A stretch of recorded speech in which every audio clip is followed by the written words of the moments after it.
hukumnya. Karena nggak ada hukumnya nggak perlu dijawab gitu ya. Selesai sholat mengusap muka, mengusap wajah barangkali ya, mengusap begini. Okay. Kalau sudah sholat, segala yang terkait dengan sholat itu sudah selesai, tinggal menyempurnakan saja. Tapi kalau mengusap wajah seperti ini setelah sholat, dipahami bagian dari rangkaian sholat itu yang tidak tepat, ya. Jadi nggak ada dalil di hadis apalagi Quran selesai sholat harus mengusap wajah. Yang ada dugaan dari ahli sejarah bahwa dulu zaman Nabi masjidnya belum seperti kita.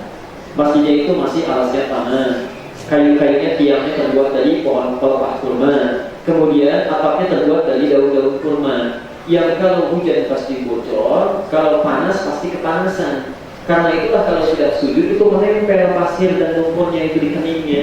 Karena itu wajar setelah salat assalamualaikum dihapus, dibersihkan. Ya, jadi itu maksudnya. Jadi kalau bapak ibu misalnya di hari ini kotor karpetnya, kan? Kemudian setelah salam ada bekasnya, silakan dihapus. Ya. Tapi kalau kita menyengaja menghapus, tentu bagian dari ibadah. Ini bagian ibadah nih, selesai sholat mesti begini dulu, itu udah tepat. Ya, nggak ada hukumnya di situ ya. Dan kalau dipahami ibadah, kalau nggak dilakukan nggak lengkap itu sholatnya, itu masuk bid'ah. Ya. Sama, jangan menghapus misalnya salaman sambil bergerak.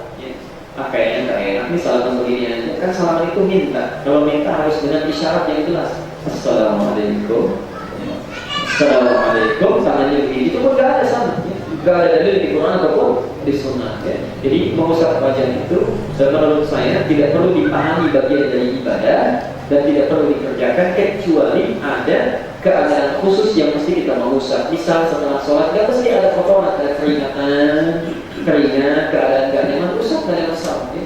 Kecuali nanti mengusap wajah saat doa, itu ada hadis ini. Ya.